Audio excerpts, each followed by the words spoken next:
What if the one woman no man wanted was the only one a lone cowboy truly needed? What happens when a heart, shuttered and broken by the unforgiving frontier, is faced with a choice, to turn away from another's suffering, or to declare to the world that her burden is his own? This is the story of such a man, a choice, and a love forged in the dust and desperation of the Wild West. Jedediah Stone was a man carved from the very rock and grit of the territory he called home. His face was a roadmap of harsh suns and harder winters, his eyes the color of a stormy sky, holding a quiet sorrow that few ever dared to question. He ran his ranch, the Lone Spur, with a solitary determination that bordered on obsession. He'd lost his family years ago on the trail west. A fever had stolen his wife and young son, leaving a hole in his soul as vast and empty as the prairie itself. Since then, his only companions were his loyal horse, Atlas, and Gus, an old, grizzled ranch hand whose silence was as comfortable as his own.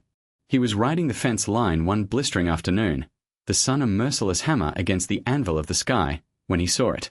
A smudge of color against the dun-colored landscape, huddled beneath a dying cottonwood. It was a woman. Her dress, once a hopeful sky blue, was torn and stained with the grime of the trail. Her bonnet had slipped, revealing hair the color of spun gold, matted with dust and sweat. But it wasn't her disheveled state that made Jed pull Atlas to a halt.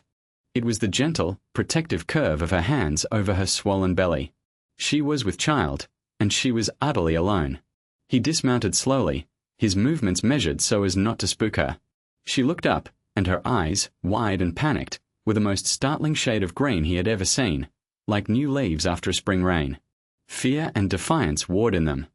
"I ain't got nothing to steal," she rasped, her voice cracked with thirst. Jed simply unhooked his canteen from his saddle horn and held it out. He said nothing, letting the gesture speak for him. She watched his hand, his calloused, sun-browned fingers, and the simple offering of water, for a long moment before she took it. She drank greedily, the water spilling down her chin, and when she was done, she looked at him with a glimmer of something other than fear. It was exhaustion, a weariness so profound it seemed to anchor her to the earth. "Thank you," she whispered. "Where are you headed?" Jed asked, his voice low and rumbling, unused to conversation beyond clipped orders to Gus. "West," she said vaguely, her gaze drifting toward the unforgiving horizon. My husband is waiting for me in California." The lie was as thin as a whisper, and they both knew it. No man would leave his pregnant wife stranded in the middle of nowhere. Jed's jaw tightened. He'd seen this kind of desperation before, the cast-off bride, the broken promise. The world was cruel to women like her. "There's a storm coming in," he said, glancing at the darkening clouds on the horizon. "A bad one. You can't stay out here." She clutched her belly, a fresh wave of fear washing over her face. I can't pay you. I ain't asking for payment," Jed said gruffly. He swung himself back onto Atlas and extended a hand down to her. "My ranch is a half-day's ride from here. You'll be safe for a moment." She hesitated. Trust was a currency she no longer possessed. But then she looked at his eyes again, and beneath the harsh exterior, she saw a flicker of something she recognized: loss. A shared ghost of pain. She took his hand. Her fingers were small and frail in his powerful grip, and as he pulled her up to sit in front of him on the saddle, he felt a protective instinct surge through him so fiercely it stole his breath. He wrapped one arm around her waist to steady her, her body slight and fragile against his. As Atlas began the slow walk home, the woman, whose name he would learn was Alara Vance, slumped against his chest in exhausted surrender. Jedediah Stone, the man who had sworn off connection, who had built a fortress around his heart, was riding home with a pregnant stranger in his arms. He didn't know it yet, but the walls he had so carefully constructed were about to come tumbling down. The storm that had been a threat on the horizon was a living, breathing monster by the time they reached the Lone Spur Ranch. Wind howled like a banshee, tearing at the barn doors, and rain lashed down in blinding sheets. Gus, his face a leathery mask of concern, met them at the stable, his lantern casting a flickering, golden light. He took one look at the woman slumped in Jed's arms and his bushy eyebrows shot up, but he said nothing, simply taking Atlas's reins. Jed carried Alara into the main house, a modest but sturdy structure he'd built with his own hands. The main room was dominated by a large stone fireplace, its hearth cold and dark. He laid her gently on the worn sofa near it, her breath coming in shallow pants. "Gus, get a fire going. And heat some water and broth," Jed commanded, his voice firm. He knelt beside her, his rough fingers brushing a stray strand of golden hair from her pale cheek. She was shivering, her skin clammy to the touch. He saw the tracks of dried tears on her dusty face, and his heart, a thing he thought had turned to stone, ached with a forgotten tenderness. Alara drifted in and out of consciousness, her world a confusing blur of warmth, the scent of wood smoke, and the low murmur of men's voices. When she finally awoke fully, she was tucked into a warm bed in a small, sparse room. A fire crackled softly in a small hearth, and the clean scent of pine filled the air. A bowl of savory broth sat on the nightstand beside her. She sat up, her hand flying to her belly, a knot of fear tightening in her chest. The baby. Was the baby all right? A gentle kick from within reassured her, and she let out a shaky breath. The door creaked open, and Jed stood there, a silhouette against the light from the main room. He held a cup in his hand. "You're awake," he said. It wasn't a question. "Figured you might be thirsty." He set the cup of water down and stood awkwardly by the door, as if unsure of his place. Where am I?" she asked, her voice still weak. "My ranch." "The Lone Spur," he replied. "You're safe here." The storm still raging, he looked at her, truly looked at her, and saw the fierce, protective light in her eyes as she kept her hand on her stomach.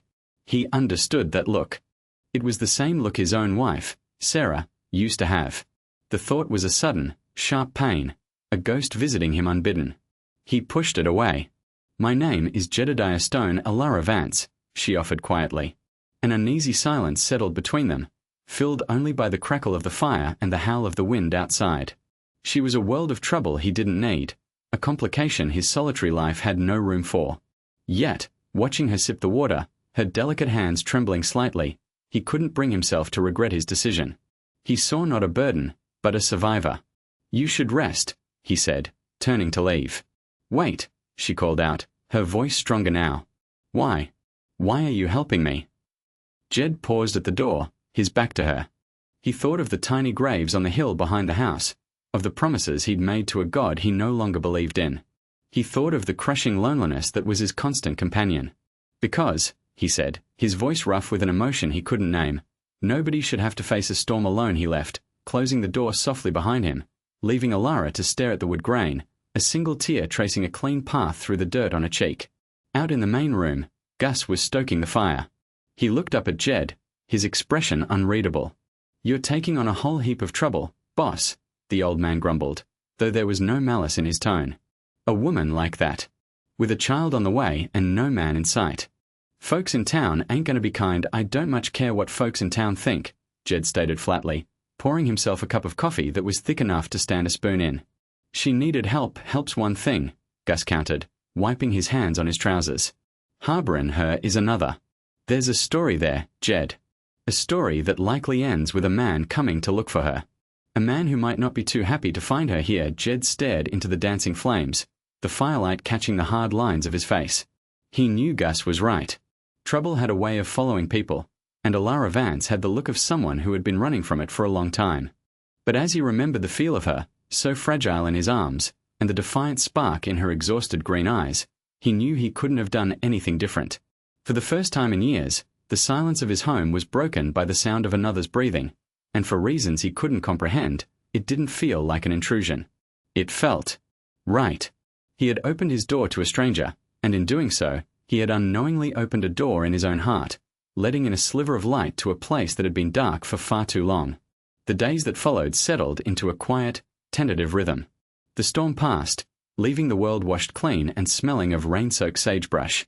Alara, regaining her strength, refused to be idle. She insisted on helping, her hands, though unaccustomed to rough work, proving to be nimble and quick. She mended Jed's torn shirts with stitches so fine they were nearly invisible. She learned to cook on the cast-iron stove, filling the small house with the unfamiliar but welcome aroma of baking bread and simmering stew. She brought a softness to the hard edges of Jed's life, a touch of grace to the rugged functionality of his home. Jed watched her, his gaze often lingering when he thought she wasn't looking. He saw the way she would pause her work to place a hand on her belly, a soft, secret smile gracing her lips. He saw the resilience in her posture, the quiet dignity that no amount of hardship had managed to extinguish. They spoke little, their conversations revolving around the practicalities of the ranch, the weather, the livestock, the dwindling supplies. Yet, in the shared silences, A different kind of communication was taking place. It was in the way he left a bucket of fresh well water on the porch for her each morning, and the way she left a hot plate of food for him when he came in late from the fields. It was a language of small kindnesses, of mutual respect growing in the fertile ground of their shared solitude. Gus remained a skeptical but silent observer. He'd watched Jed chop extra firewood without being asked or notice the way his boss's gaze would soften when Alara laughed at one of the old hand's dry, witty remarks. "She's got you hook, line, and sinker," Gus muttered to Jed one evening as they repaired a harness in the barn. Jed just grunted, not denying it. "She's a good woman. Gus never said she wasn't," the old man replied, pulling a stitch tight. "Just said she's trouble. Good women can be the worst kind of trouble for a man like you." One evening, as a fiery sunset painted the sky in hues of orange and violet, Alara was sitting on the porch in a rocking chair Jed had repaired for her.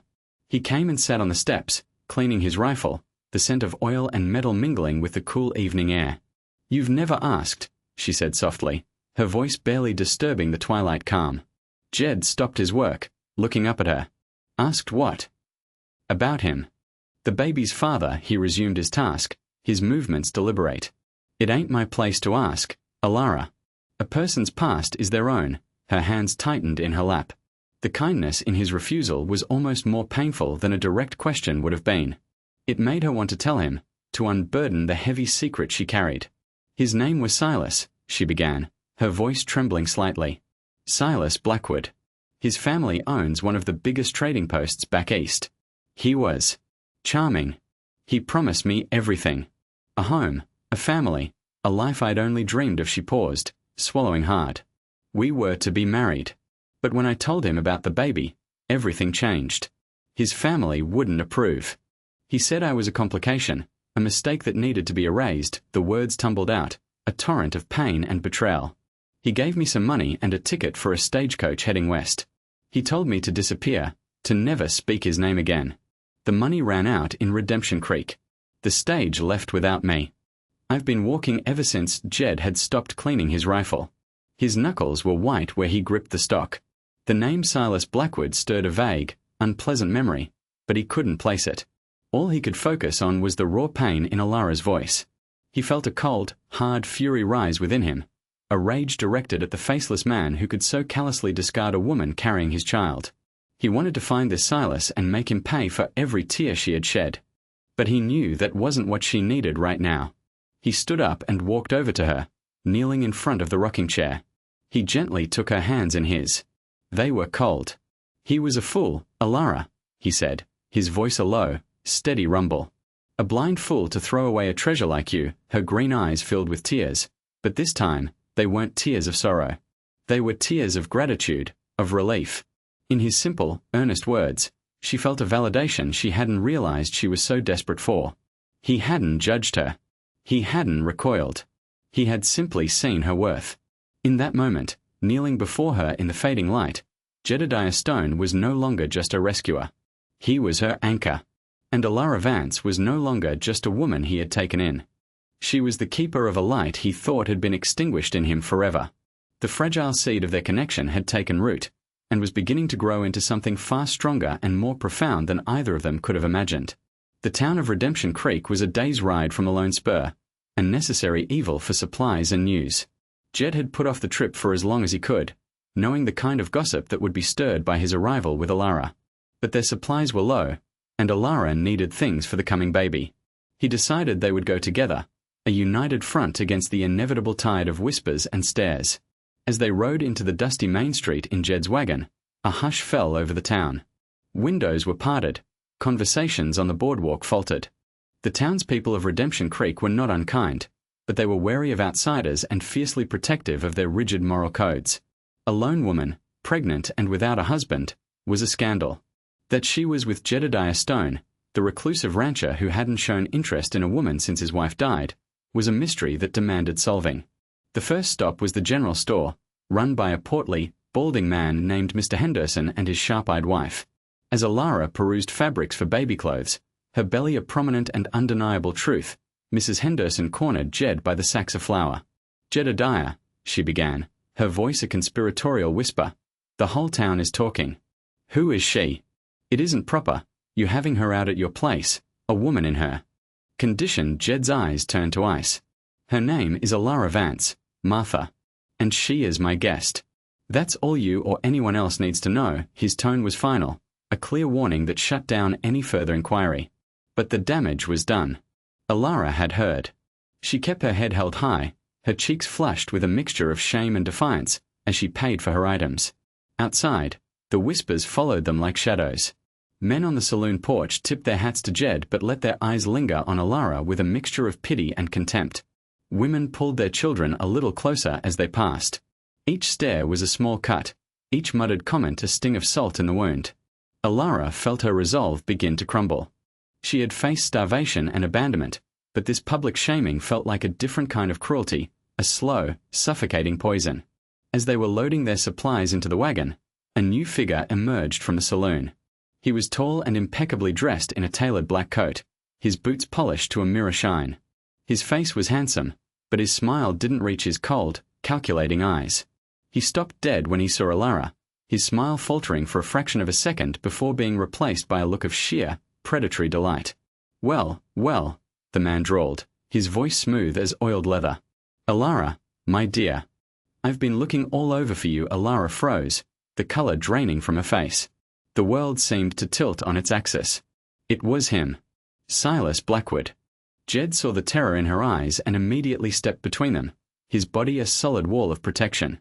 "She doesn't want to talk to you," Jed said, his voice a low growl. Silas's gaze flickered to Jed, dismissing him with a condescending smirk. "And who might you be?" "The hired help." He then looked back at Alara, his eyes sweeping over her pregnant form with a look of distaste. "I must say, pregnancy does not become you." "No matter. I'm not here for you, then get out of our way," Jed said, his hand moving instinctively closer to the Colt holstered at his hip. "Not so fast, farmer," Silas sneered, his tone turning sharp. "I came back for something that belongs to me. A certain deed your father was rumored to have left you. A claim to land rich with gold. Now, you're going to tell me where it is." Alara stared at him, bewildered. "Deed? What deed? My father was a schoolteacher. He had nothing." "Don't play coy with me," Silas hissed, taking a step forward.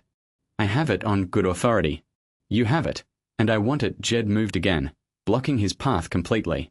"You heard the lady. Now, back away." The confrontation had drawn a crowd. The whispers had stopped, replaced by a tense, watchful silence. Everyone was watching the reclusive rancher, the fallen woman, and the wealthy stranger. Silas, realizing he wouldn't win with a public display of force, changed his tactic. He laughed, a short, ugly sound. "So, this is your new protector? This dirt kicker? You always did have terrible taste." He lowered his voice, but it carried in the still air. "Just remember, Alara, I always get what I want, and I will be back for what is mine." He shot Jed one last look of pure hatred before turning on his heel and striding back into the saloon. The crowd began to murmur, the drama providing grist for the gossip mill for weeks to come. Jed helped a trembling Alara into the wagon. Her composure had shattered, and silent tears streamed down her face. He wanted to comfort her, to rage at the injustice of it all, but he knew they needed to leave. As they rode out of town, the silence in the wagon was thick with unspoken fears. The threat was no longer a ghost from the past. It had a name and a face. Silas Blackwood was here, and he wasn't going to just disappear. Jed knew, with a certainty that settled like a stone in his gut, that the peace they had found on the Lone Spur was over. A storm was coming, far more dangerous than any they had weathered before, and it was heading straight for them. The ride back to the Lone Spur was heavy with a tension that mirrored the bruised purple of the twilight sky. Alara was withdrawn, wrapped in a blanket of misery and fear, while Jed's mind raced, his hands gripping the reins so tightly his knuckles were white. The arrival of Silas Blackwood had changed everything. It had dragged the ugliness of the past into the fragile sanctuary they had built. When they arrived, Gus was waiting, his weathered face etched with worry. He'd heard the news. In a small town like Redemption Creek, gossip traveled faster than a prairie fire. He took one look at their grim faces and knew it was true. "He's here, then," Gus said, his voice low. Jed nodded, helping Alara down from the wagon. "He is." He led her inside, settling her into the rocking chair by the now roaring fire. She was shivering, though the room was warm. "Alara," Jed said, kneeling before her, forcing her to look at him. This deed he's talking about. Is there any truth to it? She shook her head, her eyes wide with confusion and fear. No. I told you, my father was a teacher. We never had money, never had land. Silas is mistaken. Or he's lying. Jed believed her. He saw the genuine bewilderment in her face. This wasn't about a deed. This was about control. Silas couldn't stand that she had survived without him, that she had found a safe harbor. He was a man who needed to possess and to break things, and Alara had refused to be broken. He won't get near you, Jed vowed, his voice a raw promise. I won't let him. In the days that followed, the Lone Spur became a fortress. Jed and Gus worked tirelessly, checking every lock, reinforcing the barn doors, and keeping a constant watch. The peaceful solitude was replaced by a taut, nervous energy. Jed rarely let Alara out of his sight, his protective instincts on a razor's edge. But Silas was clever. He didn't use brute force, not at first. He used the town. He spread his money around the saloon, buying drinks and spinning tales. He painted himself as the victim, a wealthy, respectable man whose betrothed had been led astray by a backwoods rancher. He hinted that Alara was unstable, that Jed was holding her against her will. He planted seeds of doubt and suspicion, and in the fertile ground of small-town judgment, they began to grow. The sheriff, a man named Miller who valued the town's peace above all else, paid Jed a visit. Jedediah, he said, shifting uncomfortably on his horse, Mr. Blackwood has lodged a complaint. He says you're keeping his fiancée from him. She is not his fiancée, Jed stated coldly, his hand resting on the axe he'd been using to chop wood. He cast her out. She is here under my protection, be that as it may, the sheriff continued, avoiding Jed's hard gaze. The town is on edge. People are choosing sides. Blackwood has influence. It would be easier if the woman just went with him. Easier for who, Sheriff? Jed shot back, his voice dangerously low. For you. For the town.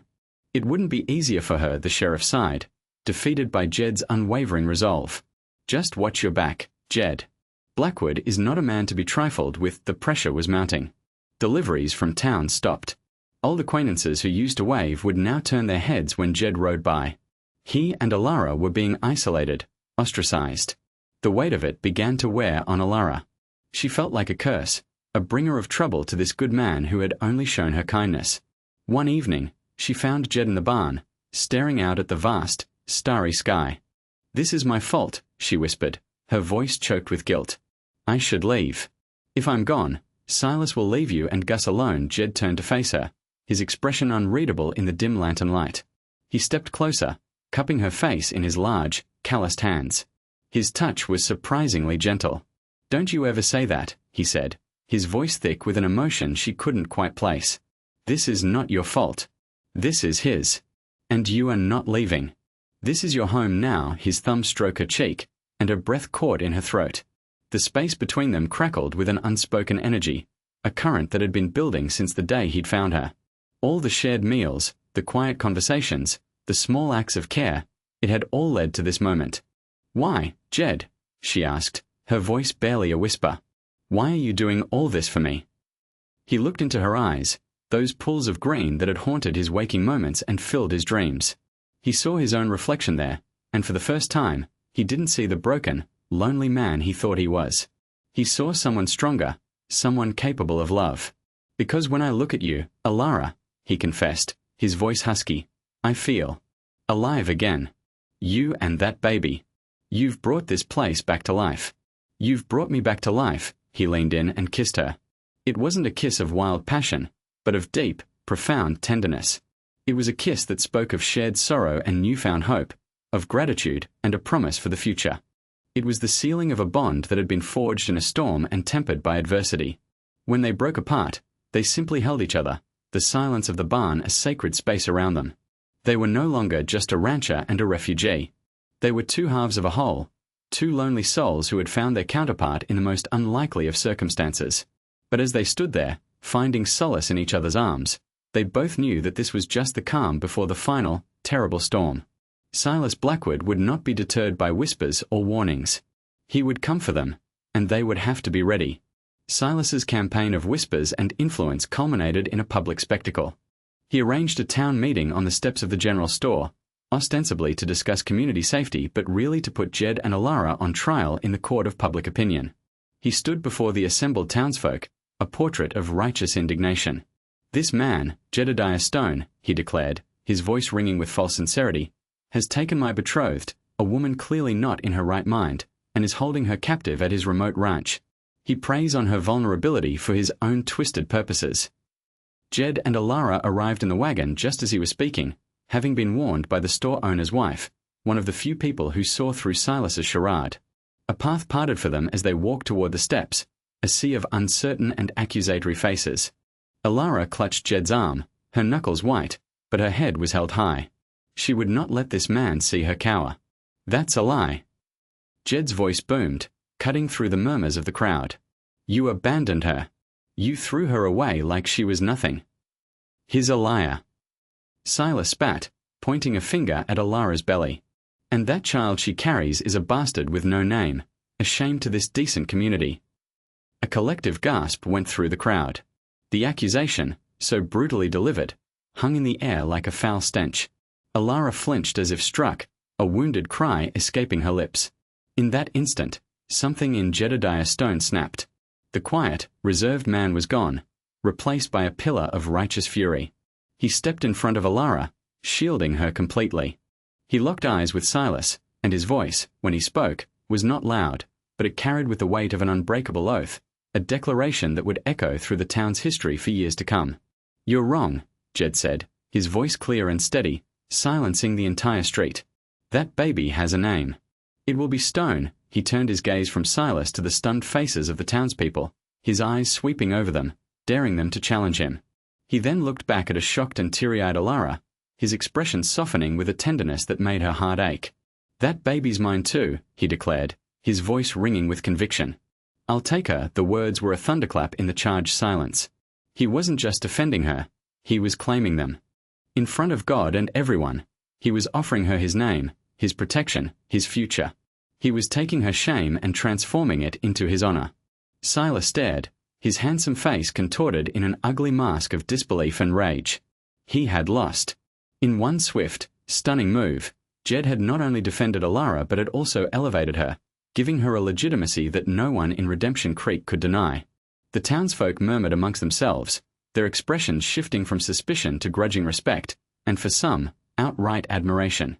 They had just witnessed an act of profound honor, a man standing against the world for the woman he loved.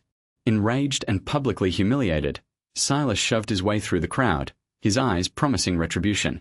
"This isn't over, Stone," he snarled before disappearing. Jed ignored him. He turned to Alara, whose face was a beautiful, complicated canvas of shock, gratitude, and dawning love. He gently wiped a tear from her cheek. "Let's go home," he said softly. As they walked back to the wagon, the path that parted for them this time was different. The stares were no longer accusatory. They were filled with a newfound awe. Jedediah Stone had not only stood up to a powerful man, he had redefined what it meant to be a man of honor. He had declared that family wasn't just about blood. It was about love, and the choice to stand by someone, no matter the cost. The ride home was filled with a new kind of silence, one brimming with unspoken emotions. Alara finally broke it as the lone spur came into view. "You meant it, didn't you?"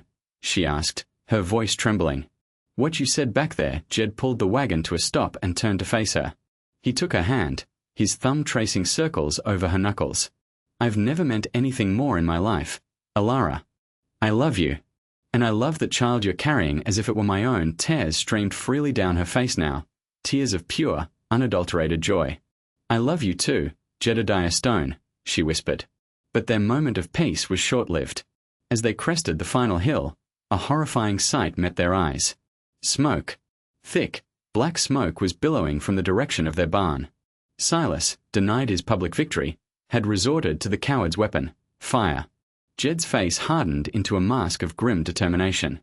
He snapped the reins, and the wagon lurched forward, racing toward the ranch, toward the final, violent confrontation that was now inevitable. The fire was a raging beast, its greedy orange tongues licking at the sky, consuming the barn Jed had built with his own hands. Gus was frantically trying to lead the terrified horses from the corral, his face black with soot. He came with 2 hired guns. Gus yelled over the roar of the flames. They set the barn ablaze and they're headed for the house. Jed leaped from the still-moving wagon. "Alara, get down. Stay behind the wagon," he commanded. He pulled the Winchester from its scabbard. "Gus, get the horses clear. I'll handle them." Gunshots erupted from the direction of the house. 2 men were using the porch for cover, firing at the barn, trying to pin Gus down. Silas was nowhere in sight. Jed moved with a lethal grace, using the chaos of the fire as his cover. He circled around the woodpile, the heat scorching his skin. He raised the Winchester, took a steadying breath, and fired. One of the men on the porch cried out and crumpled, his leg shattered. The other spun around, firing wildly into the smoke. Jed fired again, the shot precise, and the second man fell. Silence descended, broken only by the crackle of the inferno and the panicked whinnying of the horses. "Silas!" Jed bellowed, his voice raw with fury. "Face me, you coward!" A movement from the darkened doorway of the house. Silas emerged, and in his arms, he held a struggling Alara, a pistol pressed to her temple. Her face was pale with terror. "Drop the rifle, Stone," Silas snarled, his eyes wild with desperation. "Or I'll put a bullet in her pretty head right now." Jed's blood ran cold. He had been so focused on the gunman, he hadn't seen Silas slip into the house. He slowly, carefully, lowered the Winchester to the ground. "Let her go, Blackwood. This is between you and me. It was always about you, wasn't it?"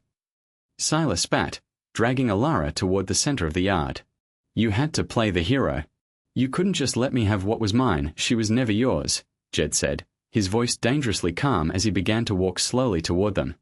"You forfeited that right when you left her on the side of the road. She's carrying my child." "No," Jed countered, his eyes locked on Alara's, trying to convey a message of strength, of hope. "She's carrying my child." In that moment of distraction, as Silas's ego bristled at the challenge, Alara acted. With a surge of adrenaline, she stomped down hard on Silas's polished boot and drove her elbow back into his ribs. He grunted in pain, his grip loosening for a fraction of a second. It was all Jed needed. He lunged forward, covering the distance between them in 3 powerful strides. He slammed into Silas, sending both men crashing to the ground. Alara scrambled away as they rolled in the dirt, a desperate, brutal tangle of limbs. It wasn't a clean fight. It was a raw, primal struggle. Fists flew, connecting with sickening thuds. Silas was driven by a spoiled, desperate rage, but Jed was fueled by something far more powerful, the ferocious, unwavering need to protect his family. He fought with the strength of a man who had everything to lose. Finally, Jed gained the upper hand. He landed a solid blow to Silas's jaw, dazing him. He wrenched the pistol from Silas's hand and tossed it away. He pinned him to the ground, his forearm pressed against Silas's throat. "It's over," Jed gasped, his chest heaving. Silas glared up at him, his face a bloody mess, his eyes burning with pure, unadulterated hatred. He was beaten, but not broken. But then he looked past Jed, at Alara standing there, her hand on her belly, her eyes filled not with fear, but with a fierce, protective love for the man who was defending her. He saw Gus approaching, rifle in hand. He saw the smoldering ruins of his pathetic revenge. He had lost everything. The fight drained out of him, replaced by a hollow, bitter defeat. Jed didn't kill him. Killing him would have been too easy, an act of vengeance that would have tainted the home he was trying to build. He hauled Silas to his feet and, with Gus's help, tied his hands. "The sheriff can deal with you," Jed said, his voice flat and devoid of emotion. He turned his back on the man who had caused them so much pain and walked to Alara. He pulled her into his arms, holding her tight against his bruised and battered body. She buried her face in his chest, her sobs shaking her entire frame. "It's over," he whispered into her hair, his own voice thick with relief. "We are safe." They stood there, clinging to each other in the flickering firelight, the smoking ruins of the barn a testament to the battle they had just won. They had faced down the past, stared into the face of true evil, and had emerged from the ashes, scarred but unbroken.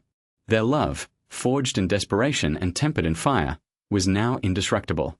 The dawn that followed the night of the fire was quiet and still, as if the land itself was holding its breath.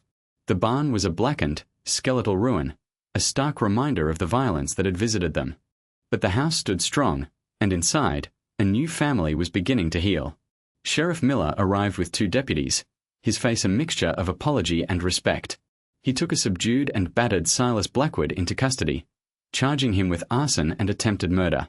The whole town had heard about Jed's stand, and Silas's cowardly reprisal had solidified him as the villain and Jed as the hero.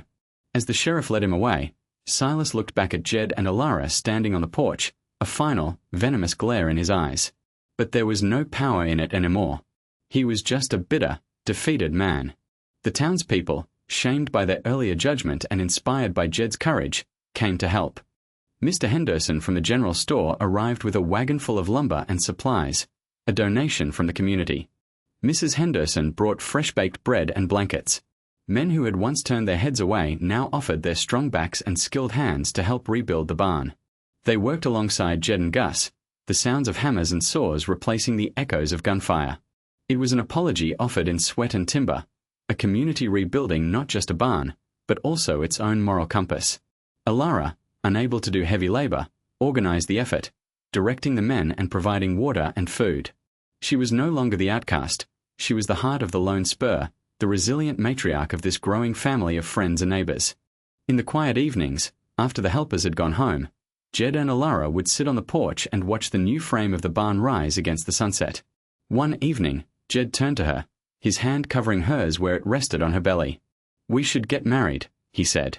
It wasn't a question, but a simple statement of fact, as natural and necessary as the sun rising. Properly. In the town church, Alara's eyes welled with tears. "Are you sure, Jed?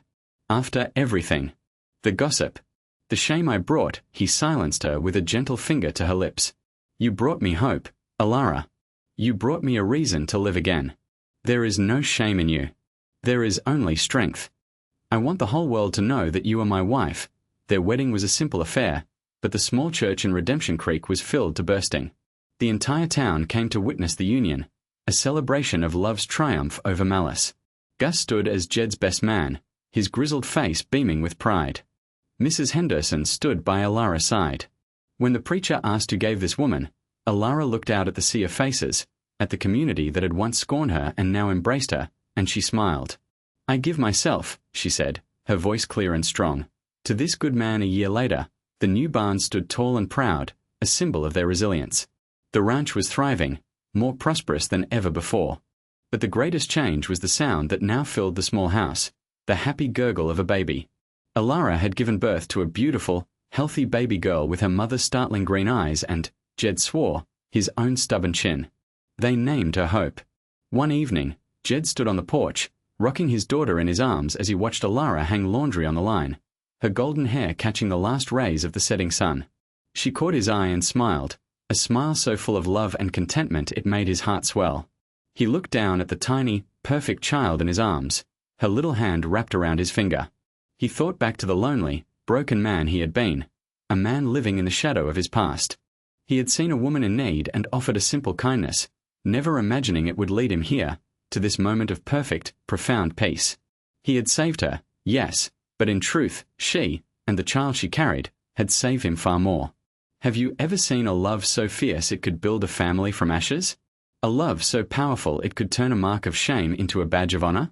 The Wild West was a hard land that broke many, but for some, it was a crucible that forged the strongest bonds. Let us know in the comments what you think of this Wild West love story, and don't forget to share the tale of the cowboy who claimed the pregnant bride no man wanted, and in doing so, found everything he ever needed.